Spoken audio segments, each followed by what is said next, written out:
Today, people spend too much on useless digital items, but at least they aren't NFTs? This is CheckPoint.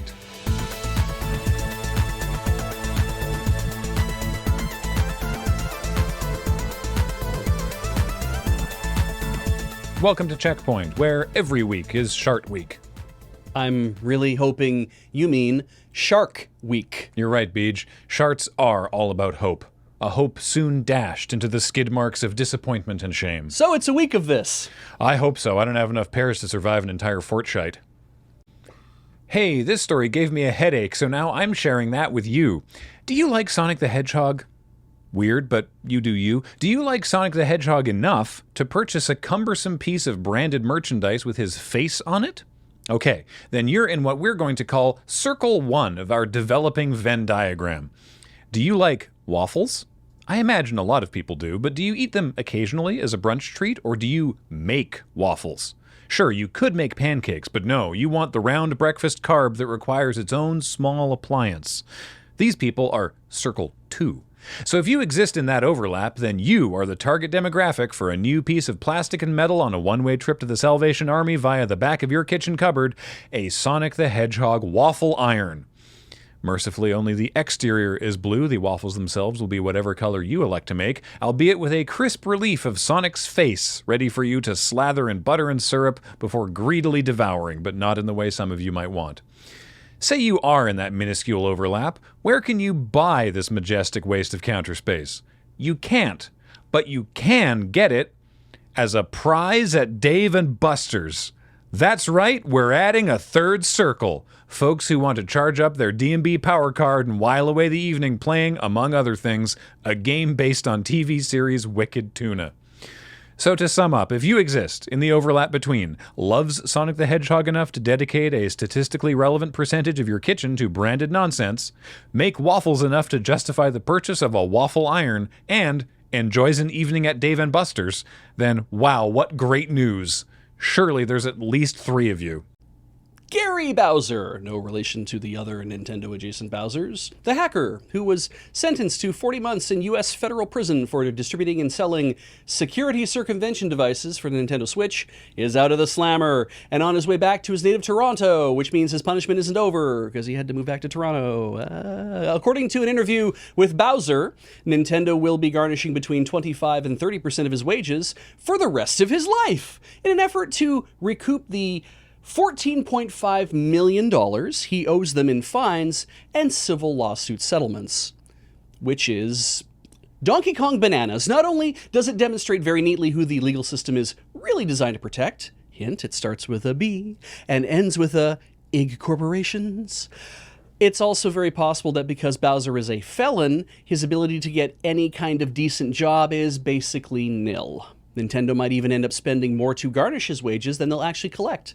And since Bowser is Canadian, it sure would be awkward if the only job he could get was contract consulting, and he arranged that his business, say, Garnish This Inc., reported all the income, and he just paid himself a modest monthly wage, which is what you do in Canada, even if you aren't trying to be sneaky, since the corporate tax rate is ridiculously low compared to the personal one. Hey, Google best accountant in Toronto, Gary. A curious side effect stemming from the official announcement of Counter-Strike 2 and confirmation that skins and other cosmetics from the current form of the game would carry forward to this new iteration is an increase in value for Counter-Strike cosmetics. In fact, a gun skin just sold for around $400,000. I'll repeat that, a gun skin, the texture what make your gun look different, sold for, well, still not nearly enough to buy a house in this town, but please don't remind me. Here's the skin in question for an AK-47. Apparently this particular skin is so rare, there are only 121 copies of it known to the CSGO community. Now, as they say, beauty is in the eye of the beholder, and I beholden the opinion that this is fuck ugly, but then I'm not in the market for CS gun skins. Part of the reason it is so objectively fuck ugly is also part of what makes it even more rare. Those 4 blue bits are actually stickers, specifically Titan Hollow stickers, given away by Valve as part of its promotion of an ESL esports tournament in Katowice in 2014. Apparently, only 38 of these stickers are known to be available and individually have sold for $60,000, which is madness on its own, but at least it's not as visually jarring as this gun, which just has 4 of them slapped on the side, like increasing the value of a Canaletto by gluing the Power 9 to it. This is rare, these are rare, stick them together, ultra rare. Now, my favorite part of this whole story is Zippel, the broker who arranged this trade, happily proclaiming this was the second highest value for a CSGO skin trade ever, when a user with a duck avatar chimed in to say, my sale back in 2014, adjusted for inflation, would be 2.3 million, so actually you're number 3. To which Zippel replied, fair, sorry. Remember how we kept ripping on the concept of NFTs as a digital thing you can buy and sell by reminding everyone that CSGO skins have been successfully bought and sold for years? Turns out it was the same kind of people the whole time. But at least the website Zippel co-owns is only CSGO skins, because I could easily see a crypto bro website called SkinBid going other directions. Bungie is intensifying their anti-cheating efforts for Destiny 2. Previously, they've gone after software tools, but now their gaze has turned towards third-party peripherals. If you're like me, and boy, are you going to be upset when you find out where this is going, I assumed that when Bungie referred to third-party peripherals, that meant Mad Catz controllers, or Tony Hawk Ride skateboards, or Donkey Kong bongos, or tremorous adult novelties compatible with buttplug.io. Buttplug.io, the internet's favorite way to get through the weekend. I'm not just the CEO, I'm the unofficial CEO. And like I just said, that means you are too. But what Bungie actually means are programmable controllers and keyboard and mouse adapters, scriptable hardware that is light years beyond my old SNES ASCII pad with its individual rapid-fire switches for each button. In a recent blog post, Bungie writes, Bungie embraces the use of external accessibility aids that enable an experience the game designers intended, but will take action, including bans, on people who abuse these tools specifically to gain an advantage over other players. Which seems like a tall order, doesn't it? Bungie is saying that they now have to review possible cheating with an eye on whether or not the player is using those controllers strictly for accessibility purposes. So if you're that person, I guess you can expect a call from Bungie pretty soon. In short, Bungie has had enough of the anarchy and malfeasance from the Rat King of Risk Runners and have issued a final warning against these trespassers. Bungie has a collective obligation to achieve symmetry in their sweet business. So while it may seem like a touch of malice to enact such conditional finality on players who simply need these controllers to satisfy their hierarchy of needs, Bungie's edge of intent is to wade through the deterministic chaos so that everyone can play their truth. Gallarhorn. Another checkpoint down, and we didn't even acknowledge 420. I'm proud of us. No need to stoop to that kind of cheap comedy. We did start the episode with a joke about sharding. That wasn't a joke. That's my life.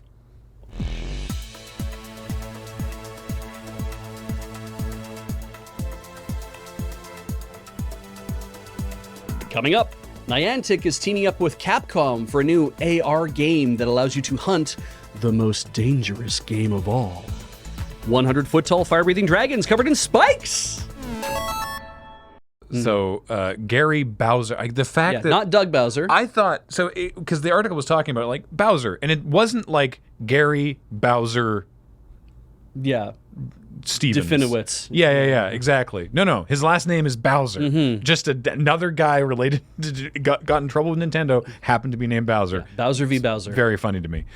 But yeah, apparently he made, according to him, as part of the legal proceedings, he made like $320,000 over the course of 7 years doing this. So like, you know, he made money. He sure did. But not like a preposterous amount of money. Exactly. And so it's much more, it's kind of a punitive thing. Yeah, to be like, don't anyone else try this. Yeah, exactly. And what's funny too is that the article, the Ars Technica article that describes the case that we're referencing, also says that this guy was a member of Team Executor, the team that actually did this, and I think he wasn't the only one that actually went to jail about this. No, he wasn't. Yeah, but it's like, but his last name ends in Bowser, so he's going to be a target for media, and that also.